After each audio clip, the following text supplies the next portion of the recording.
Lawrence Bishnoi gang एक बार फिर से चर्चा में। वजह शोहरत बनी है दर्शन सिंह साशी। ये भी एक बिजनेसमैन थे जो कनाडा में रहते थे, सिख एक्टिविस्ट थे। इनको मार दिया गया है 27 अक्टूबर को ब्रिटिश कोलंबिया में इनके घर के बाहर। अब इस इंसिडेंट के बाद बहुत सारे सवालात खड़े हो गए हैं कैनेडियन गवर्नमेंट पर और कनाडा में सिक्योरिटी के निज़ाम पर।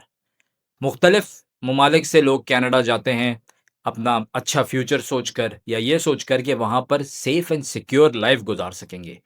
लेकिन ये जो इंसिडेंट्स हो रहे हैं पिछले चंद सालों से, तो इसके अंदर खास करके कम्युनिटी को, एक कम्युनिटी, अगर मैं सिख कम्युनिटी की बात करूं तो इनको टारगेट किया जा रहा है। ये जितने इंसिडेंट हो रहे हैं कनाडा के अंदर खास करके सिख कम्युनिटी को टारगेट करने वाले, इसके पीछे भारतीय सरकार का हाथ है। जस्टिन ट्रूडो जो एक्स प्राइम मिनिस्टर थे कनाडा के, उन्होंने भारत सरकार को बहुत खुला खुला बोला कि आपके मुल्क से दहशतगर्दी कराई जा रही है, और उनके पास ऐसे सबूत भी थे जिससे साबित हो रहा था कि इसके अंदर कुछ भारतीय सरकार के लोग भी शामिल हैं। भारत ने कनाडा के तमाम लगाए हुए इल्जामात मानने से इनकार कर दिया और काफी गर्मा गर्मी हुई भारतीय हुकूमत और कैनेडियन हुकूमत के बीच में, और हालात यहां तक पहुंच गए कि एक दूसरे के साथ अपनी टाइज खत्म करने पर गौर करना शुरू कर दिया था।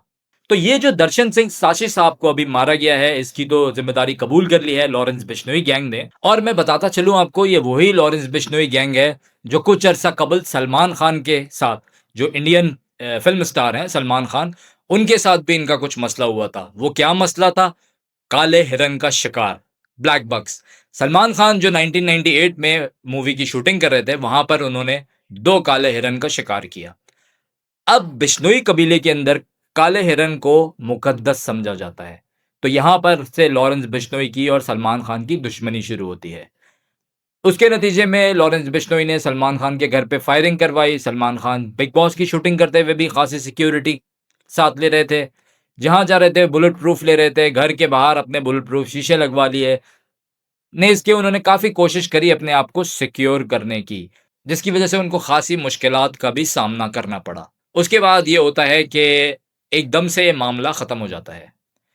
तो सोर्सेज बताते हैं कि सलमान खान साहब ने कुछ पैसे भी दिए और उसमें माफी तलाफी भी हो गई। तो उसके बाद ये सारा मसला खत्म किया गया लॉरेंस बिश्नोई की तरफ से। लॉरेंस बिश्नोई खुद कहाँ मौजूद हैं? लॉरेंस बिश्नोई मौजूद हैं जेल में, और वो जेल से ऑपरेट करते हैं। अब ये ऑपरेट किस तरीके से कर रहे हैं और जेल में क्या कर रहे हैं? जेल में इनकी सिक्योरिटी और सेफ्टी का खासा ध्यान रखा जाता है, और इनको सिक्योर करने के लिए ही भारतीय गवर्नमेंट ने इनको जेल में रखा है, ताकि भारतीय गवर्नमेंट इनसे काम ले सके। क्योंकि लॉरेंस बिश्नोई के गैंग के अच्छे खासे लोग कनाडा में मुकीम हैं, और कनाडा वो जगह है जहां पर सिख कम्युनिटी भी बड़ी तादाद में है। जो भी खालिस्तान वाले, जो भी सिख एक्टिविस्ट होते हैं, वो कनाडा के अंदर जाकर रहते हैं, कनाडा में रिहाइश इख्तियार करते हैं। बहुत ही एक कॉमन जगह है कनाडा सिख कम्युनिटी के लिए, और खासी बड़ी तादाद में है। और ये बात मैं इस वसूख पे भी बोल रहा हूँ क्योंकि मैं खुद भी कनाडा में 6 साढ़े 6 साल गुजार चुका हूँ। तो होता क्या है कि उसके बाद जो लिस्ट तैयार होती है भारत सरकार की तरफ से, क्योंकि मोदी साहब नहीं चाहते कि कोई भी आज़ादी की मूवमेंट उनके रहते चले, तो इस वजह से वो करते क्या है कि एक लिस्ट बनाते हैं और लिस्ट बनाकर काम तमाम कराना शुरू कर देते हैं। इस वक्त भारत सरकार यही काम कर रही है। अब इस लिस्ट के अंदर अगर आप 2022 में जाएं तो रुपुदमन सिंह मलिक, जो 15 जुलाई 2022 को टारगेट किए गए, ये भी ब्रिटिश कोलंबिया में टारगेट किए गए। इनको इनके ऑफिस के बाहर मारा गया। फिर आप आए 2023 में, Hardeep Singh Nijjar, again British Columbia, 18 जून 2023। ये खालिस्तान मूवमेंट से भी एसोसिएटेड थे। उसके अलावा प्रेसिडेंट थे गुरु नानक सिख गुरुद्वारे के, जो सरे में है, और इनको गुरुद्वारे के बाहर ही टारगेट किया गया। 4 इंडिविजुअल्स को कैनेडियन अथॉरिटीज ने अरेस्ट किया था इनको मारने के जुर्म में, और यही वो केस था जिसकी वजह से रिफ्ट आई कैनेडियन गवर्नमेंट और इंडियन गवर्नमेंट के बीच में, क्योंकि कैनेडियन गवर्नमेंट के पास सबूत थे कि इसमें इंडियन अथॉरिटीज इन्वॉल्व हैं। अब एक और बिजनेसमैन सतविंदर शर्मा, जो 11 जून 2025 को टारगेट किए जाते हैं, सेम ब्रिटिश कोलंबिया, सरे।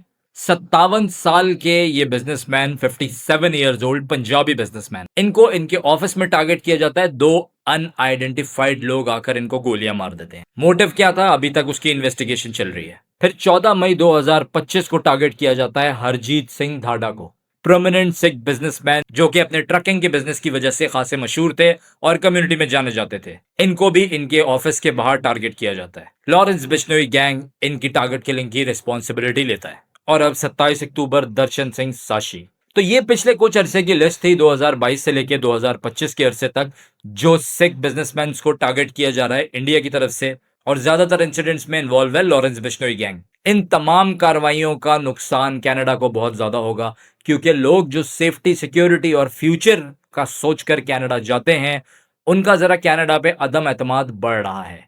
और भी काफी वजूहात हैं जिसकी वजह से इस वक्त कनाडा काफी शेक कर रहा है। वो मैं किसी और व्लॉग में डिस्कस करूंगा। आप लोग अगर चाहें तो चैनल को सब्सक्राइब कर लीजिए। अगर मेरा काम पसंद आता हो तो वीडियो को लाइक भी जरूर किया कीजिए। लाइक से हमारी जरा रीच बढ़ जाती है। तो ये सारी कार्रवाइयां जो कि इंडियन हुकूमत करवा रही है, और मेरा ख्याल में इंडियन गवर्नमेंट को एक्सपोज करने के लिए ये तमाम चीजें काफी हैं कि दुनिया भर में दहशतगर्दी इंडियन गवर्नमेंट करवाती है। जो आजादी की तहरीक है या जो लोग अपने राइट्स के लिए खड़े हो रहे हैं, बस इंडिया का इस वक्त ये वतीरा है कि कुचल दो। जो जमहूरी निज़ाम था भारत का वो बिल्कुल ख़त्म हो चुका है, और ख़ास तौर पे मोदी हुकूमत के अंदर हर चीज़ ख़त्म हो चुकी है। आप देखिएगा जब ये हुकूमत बदलेगी, अब इलेक्शन आएगा, फिर से ये कोशिश करेंगे कि कोई शोशा छोड़कर ये दोबारा इलेक्शन में जीत सकें, लेकिन अब बीजेपी के लिए काफ़ी मुश्किल है दोबारा इलेक्शन में वापस आना।